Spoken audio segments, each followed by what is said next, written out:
حضرت ابو ذر غفاری رضی اللہ تعالی عنہ سے روایت ہے کہ رسول اللہ صلی اللہ علیہ وآلہ وسلم نے ارشاد فرمایا، جس نے نماز فجر کے بعد گفتگو کرنے سے پہلے 10 مرتبہ یہ کلمات پڑھ لیے تو اللہ تعالیٰ اس کے 10 گناہ مٹاتا ہے جو قبر اور جہنم کے عذاب میں سے ہوں گے، اس کے لیے 10 نیکیاں لکھتا ہے جو جنت کے لیے ہوں گی، اس کے 10 درجات بلند فرماتا ہے جو جنت کے اوپری بالا خانوں میں پہنچائیں گے۔ اللہ تعالیٰ اس کے لیے فرشتے بھیجے گا جو شیطان سے اس کی صبح تک حفاظت کریں گے، جو بری موت یعنی حادثاتی موت سے محفوظ کریں گے۔ وہ شخص اس دن برے کاموں اور شیطان سے محفوظ رہے گا اور اس دن اس سے کوئی گناہ سرزد نہ ہوگا۔ وہ کلمات یہ ہیں: بسم اللہ الرحمن الرحیم، السلام علیکم ورحمۃ اللہ۔ محترم ناظرین، حضرت سلمہ بن نفیل رضی اللہ تعالی عنہ فرماتے ہیں کہ ایک مرتبہ ہم اللہ کے رسول صلی اللہ علیہ وآلہ وسلم کے پاس تشریف فرما تھے کہ ایک آدمی نے پوچھا، یا رسول اللہ صلی اللہ علیہ وآلہ وسلم، کیا آپ کے پاس آسمان سے بھی کھانا آیا ہے؟ آپ نے فرمایا ہاں۔ کہا کیسے؟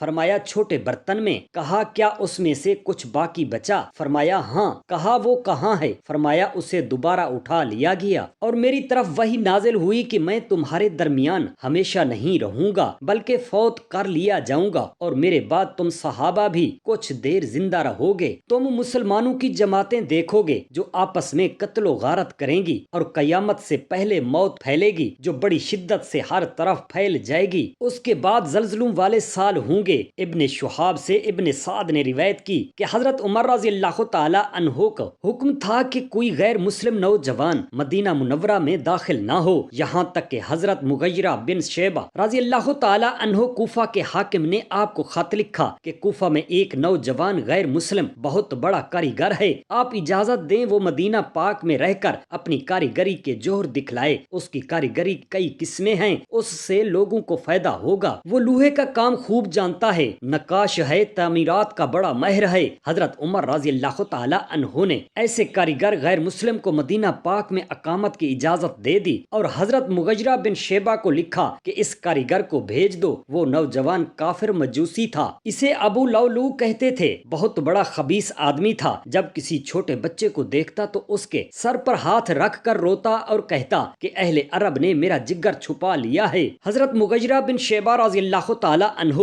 اس سے ہر ماہ 100 درہم، ایک روایت میں 120 درہم اور بعض روایات میں 4 درہم روزانہ لیا کرتے۔ ایک دن یہ نوجوان حضرت عمر فاروق رضی اللہ تعالی عنہ کی خدمت میں حاضر ہوا، اپنے مالک کی شکایت کی کہ وہ مجھ سے زیادہ خراج وصول کرتا ہے۔ آپ نے اس سے پوچھا، تو کون کون سے کام کا ماہر ہے؟ اس نے اپنی بہت سی کاریگریوں کے نام بتائے۔ آپ نے فرمایا، تیری کمائی کے مقابلے میں حصول اتنا زیادہ نہیں ہے۔ یہ سن کر وہ نوجوان ناراض ہو کر بڑبڑاتا ہوا لوٹا۔ ایک روایت میں ہے آپ نے اس سے پوچھا، کیا کام کرتے ہو؟ نوجوان نے عرض کی، چکیاں بناتا ہوں۔ باقی کاریگریاں نہ بتائیں؟ آپ نے فرمایا، اس پر کتنی لاگت آتی ہے؟ اس نے لاگت بتائی۔ آپ نے فرمایا، کتنے دام میں اسے بیچتے ہو؟ اس نے وہ بھی بتایا۔ آپ نے فرمایا، تیرا آقا تجھ سے اتنا زیادہ محصول وصول نہیں فرما رہا جس سے تجھ پر بوجھ ہو، بلکہ یہ تیری کاریگری کے مقابلے میں معمولی محصول ہے، لہٰذا جاؤ جو کچھ تجھ سے تیرا مالک مانگتا ہے اسے ادا کرو۔ جب لوٹنے لگا تو اسے حضرت عمر فاروق رضی اللہ تعالی عنہ نے فرمایا کہ ایک چکی مجھے بھی بنا دو۔ ایک روایت میں ہے کہ آپ نے اسے پوچھا، کیا یہ سچ نہیں کہ تو کہتا ہے کہ میں ایسی چکی بنا سکتا ہوں جو ہوا سے چل سکے؟ یہ سن کر نوجوان نے غصہ کے انداز میں حضرت عمر فاروق رضی اللہ تعالی عنہ کو دیکھا۔ اس وقت آپ کے پاس ایک جماعت بیٹھی تھی، پھر غصہ کے لہجہ میں کہا، میں آپ کے لیے ایسی چکی بناؤں گا جس کا ہر شخص چرچا کرے گا۔ پھر جب وہ نوجوان چلا گیا تو حضرت عمر فاروق رضی اللہ تعالی عنہ اس جماعت کی طرف متوجہ ہوئے جو آپ کے پاس بیٹھی تھی اور فرمایا کہ اس غلام نے مجھے بھی دھمکی دی ہے۔ ایک روایت میں ہے کہ نوجوان نے کہا، ہاں جناب، آپ کے لیے ایسی چکی بناؤں گا جس کی شہرت شہر میں 4 دانگ ہوگی۔ وہ چلا گیا تو حضرت عمر فاروق رضی اللہ تعالی عنہ نے اپنے پاس بیٹھی ہوئی جماعت سے فرمایا جو آپ کے پاس بیٹھی تھی کہ ابھی اس غلام نے مجھے دھمکی دی ہے۔ روایت میں ہے اس نے کہا، جناب کے لیے ایسی چکی تیار کروں گا جس کی شہر شہر میں شہرت ہوگی۔ یہ سن کر حضرت عمر فاروق رضی اللہ تعالی عنہ چوکنا ہوئے۔ اس وقت حضرت علی کرم اللہ وجہ الکریم رضی اللہ تعالی عنہ آپ کے پاس بیٹھے تھے۔ ان سے فرمایا، آپ نے اس کی بات سے کیا سوچا؟ سوچا ہے۔ حضرت علی رضی اللہ تعالی عنہ نے فرمایا اے امیر المؤمنین، اس نے آپ کو دھمکی دی ہے۔ حضرت عمر فاروق رضی اللہ تعالی عنہ نے فرمایا ہمیں اللہ تعالی کافی ہے، میں نے بھی بھانپ لیا ہے کہ اس نے جو کچھ کہا اس کا ارادہ بد ہے۔ اس کے بعد حضرت عمر فاروق رضی اللہ تعالی عنہ حج کے لیے تشریف لے گئے۔ وادی محصب میں پہنچ کر آرام کرنے کے لیے چادر سرہانہ بنا کر لیٹ گئے۔ اس وقت چاند کی چاندنی جوبن پر تھی۔ آپ کو بھلی لگی کہ چاند کیسے خوب چمک رہا ہے۔ آپ نے دعا کی اے اللہ تعالی، میری رعایا بڑھ گئی ہے، ہر علاقے میں مسلمان پھیل گئے ہیں، اب مجھے اپنے پاس بے چارگی اور بیکاری کی حالت سے پہلے بلا لے۔ پھر حج کی فراغت کے بعد آپ مدینہ طیبہ واپس تشریف لائے تو حضرت ابن عباس رضی اللہ تعالی عنہما فرماتے ہیں جب حضرت عمر فاروق رضی اللہ تعالی عنہ کا وصال ہو گیا تو ان کے جنازے کو لے کر حضرت عائشہ صدیقہ رضی اللہ تعالی عنہا کے حجرہ مبارک پر آئے تو حضرت عبداللہ بن عمر رضی اللہ تعالی عنہما نے السلام علیکم کہہ کر حجرہ پاک میں دفنانے کے لیے اجازت طلب کی۔ ام المؤمنین حضرت عائشہ صدیقہ رضی اللہ تعالی عنہما نے فرمایا بے شک انہیں میرے حجرہ میں دفن کر دو۔ پھر انہیں اپنے دونوں رفیقوں کے ساتھ دفنایا گیا۔ قیامت کب آئے گی اس کا حقیقی علم صرف اللہ پاک کو ہے، اور اس کی عطا سے حضور سلطان صلی اللہ علیہ وآلہ وسلم کو بھی قیامت کی حقیقی آمد کا علم ہے۔ اس لیے تو حضور پاک صلی اللہ علیہ وآلہ وسلم نے غیب کی خبریں دی ہیں۔ البتہ اللہ تعالیٰ نے آپ کو قیامت کی 150 سے زائد علامات بتائی ہیں جو کہ آپ صلی اللہ علیہ وآلہ وسلم نے اپنی امت کو بتلائیں تاکہ امت روز قیامت سے قبل اس کی تیاری کر لے۔ قیامت اتنی خوفناک اور دہشت ناک ہوگی کہ حضرت آدم علیہ السلام سے لے کر حضرت عیسیٰ علیہ السلام تک ہر نبی نے قیامت کی ہول ناکی سے پناہ مانگی ہے، اپنے امتیوں کو اس کی خبر دی ہے، مگر آپ صلی اللہ علیہ وآلہ وسلم نے قیامت کی آمد کی خبر کے ساتھ ساتھ اس کی علامات بھی بتلائیں، جن میں ایک علامت بعثت نبوی صلی اللہ علیہ وآلہ وسلم ہے۔ آپ صلی اللہ علیہ وآلہ وسلم کا فرمان مبارک ہے کہ مجھے اور قیامت کو اتنا قریب بھیجا گیا ہے جتنا عبادت والی انگلی اور درمیانی انگلی ایک دوسرے کے قریب ہے، لہذا قیامت کی سب سے پہلی چھوٹی نشانی حضور اکرم صلی اللہ علیہ وآلہ وسلم کی بعثت ہے۔ آپ صلی اللہ علیہ وآلہ وسلم اور قیامت کے درمیان کسی اور نبی نے نہیں آنا۔ قیامت کی نشانیوں میں سے ایک نشانی رسول اللہ صلی اللہ علیہ وآلہ وسلم کی وفات بھی ہے۔ چنانچہ حضرت عوف بن مالک رضی اللہ تعالی عنہ فرماتے ہیں کہ میں رسول اللہ صلی اللہ علیہ وآلہ وسلم کی خدمت میں غزوہ تبوک میں حاضر ہوا۔ آپ صلی اللہ علیہ وآلہ وسلم نے ارشاد فرمایا قیامت سے پہلے 6 نشانیاں واقع ہوں گی۔ میرا وصال ہوگا، بیت المقدس فتح ہوگا، موت کی بیماری جیسے بکریوں میں بیماری پڑتی ہے یعنی طاعون، باوجود کثرت بال آدمی 100 اشرفیاں لے کر خوش نہ ہوگا، ایک بلا جو عرب کے ہر گھر میں گھس جائے گی، تمہارے اور نصارا کے درمیان صلح ہو جائے گی، عہد و شکنی اور غداری کریں گے اور اسی جھنڈے تلے 12,000 فوج ہوگی۔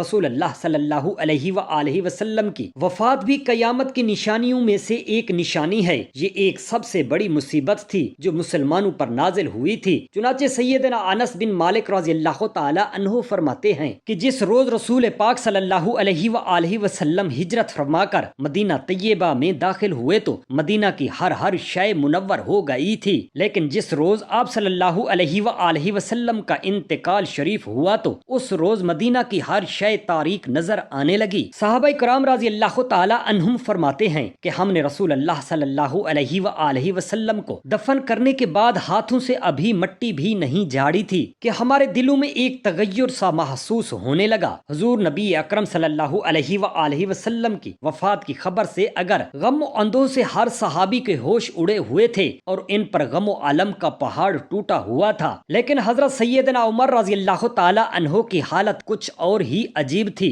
آپ کی وفات کی خبر سنتے ہی ان کے ہوش اڑ گئے تھے، وہ تلوار ہاتھ میں لیے مسجد میں ادھر ادھر پھر رہے تھے اور کہہ رہے تھے کہ منافقین یہ سمجھتے ہیں کہ سرکار دو عالم صلی اللہ علیہ وآلہ وسلم کا انتقال ہو گیا ہے، لیکن آپ کی وفات ہرگز نہیں ہوئی بلکہ آپ اپنے رب کے پاس تشریف لے گئے ہیں، جس طرح حضرت سیدنا موسیٰ علیہ السلام تشریف لے گئے تھے اور اپنی قوم سے 40 رات غائب رہ کر پھر واپس تشریف لائے تھے، حالانکہ واپسی سے قبل کہا جا رہا تھا کہ وہ انتقال کر چکے ہیں۔ خدا کی قسم آپ بھی اسی طرح واپس آ جائیں گے اور ان لوگوں کو نیست و نابود کر دیں گے۔ گے جو یہ سمجھتے ہیں کہ آپ صلی اللہ علیہ وسلم کا انتقال ہو گیا ہے۔ سرکار دو عالم صلی اللہ علیہ وآلہ وسلم کے انتقال کی قیامت خیز خبر نے تمام اہل مدینہ کو اس قدر متاثر کیا کہ ان کے ہوش اڑ گئے تھے، کوہ غم ٹوٹ پڑا تھا، تمام عالم ان کے لیے تاریک ہو گیا تھا۔ حضرت سیدنا عثمان غنی رضی اللہ تعالی عنہ پر جیسے سکتہ طاری ہو گیا، بات کرنی ان کے لیے مشکل ہو گئی تھی۔ حضرت سیدنا علی پاک رضی اللہ تعالی عنہ روتے روتے بے ہوش ہو گئے تھے۔ حضرت فاطمہ الزہرا رضی اللہ تعالی عنہا نے فرط غم سے فرمایا، ہائے بابا جان،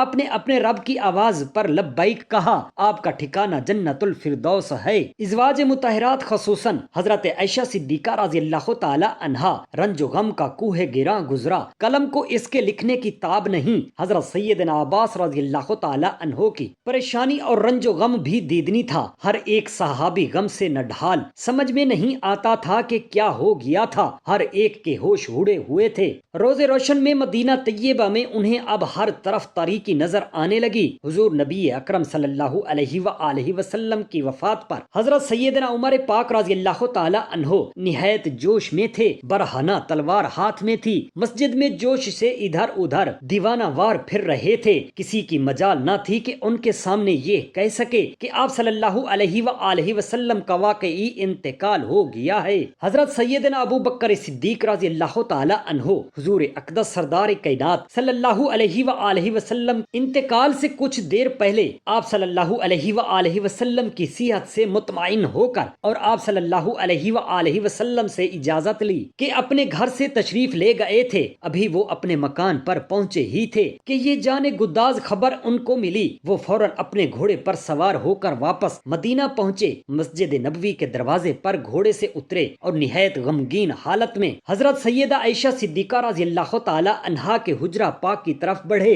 حجرہ پاک میں داخل ہو کر دیکھا کہ رسول پاک صلی اللہ علیہ وآلہ وسلم کا جسد اطہر بستر پر ہے اور تمام ازواج مطہرات آپ صلی اللہ علیہ وآلہ وسلم کے ارد گرد نہایت غمگین بیٹھی ہیں۔ حضرت سیدنا ابو بکر صدیق رضی اللہ تعالی عنہ کی آمد کا سن کر سوائے حضرت عائشہ صدیقہ رضی اللہ تعالی عنہا کے تمام ازواج مطہرات رضی اللہ تعالی عنہن پردہ کر دیا اور اپنے منہ ڈھک لیے۔ حضرت صدیق اکبر رضی اللہ تعالی عنہ نے چہرہ انور سے چادر کو ہٹایا اور پیشانی مبارک کو بوسہ دیا اور آنکھوں سے آنسو جاری ہو گئے اور یہ کہا 3 مرتبہ، یہ الفاظ دہرائے۔ حضرت سیدنا عمر رضی اللہ تعالی عنہ نے تو یہ کہا تھا کہ رسول پاک صلی اللہ علیہ وآلہ وسلم پر جو حالت طاری ہوئی ہے وہ موت نہیں ہے، لیکن حضرت صدیق اکبر رضی اللہ تعالی عنہ نے پیشانی کو بوسہ دے کر فرمایا، میرے ماں باپ آپ پر قربان، آپ موت و حیات دونوں حالتوں میں کیسے پاکیزہ ہیں۔ اس ذات کی قسم جس کے قبضہ قدرت میں میری جان ہے، اللہ تعالیٰ آپ کو 2 موتوں کا مزہ کبھی نہیں چکھائے گا۔ نماز فجر، عصر اور مغرب کے بعد کا وظیفہ حضرت ابو ذر غفاری رضی اللہ تعالی عنہ سے روایت ہے کہ رسول اللہ صلی اللہ علیہ وآلہ وسلم نے ارشاد مبارک فرمایا، جس نے نماز فجر کے بعد پاؤں بچھائے ہوئے گفتگو کرنے سے پہلے 10 مرتبہ یہ کہا، لا الہ الا اللہ وحدہ لا شریک لہ لہ الملک ولہ الحمد یحیی و یمیت وہو علی کل شیء قدیر، تو اللہ تعالیٰ اس کے 10 گناہ مٹاتا ہے جو قبر اور جہنم کے عذاب میں سے ہوں گے، اس کے لیے 10 نیکیاں لکھتا ہے جو جنت کے لیے ہوں گی، اس کے 10 درجات بلند فرماتا ہے، یہ 10 درجات جنت کے اوپری بالا خانوں میں پہنچائیں گے۔ اللہ تعالیٰ اس کے لیے فرشتے بھیجے گا جو شیطان سے اس کی صبح تک حفاظت کریں گے، جو بری موت یعنی حادثاتی موت سے محفوظ کریں گے۔ وہ شخص اس دن برے کاموں اور شیطان سے محفوظ رہے گا اور اس دن سوائے شرک کے اس سے کوئی گناہ سرزد نہ ہوگا۔ اللہ تعالی ہم تمام مسلمان بہن بھائیوں کو نیک کام کرنے کی توفیق عطا فرمائے، آمین یا رب العالمین۔ جزاک اللہ خیرا کثیرا۔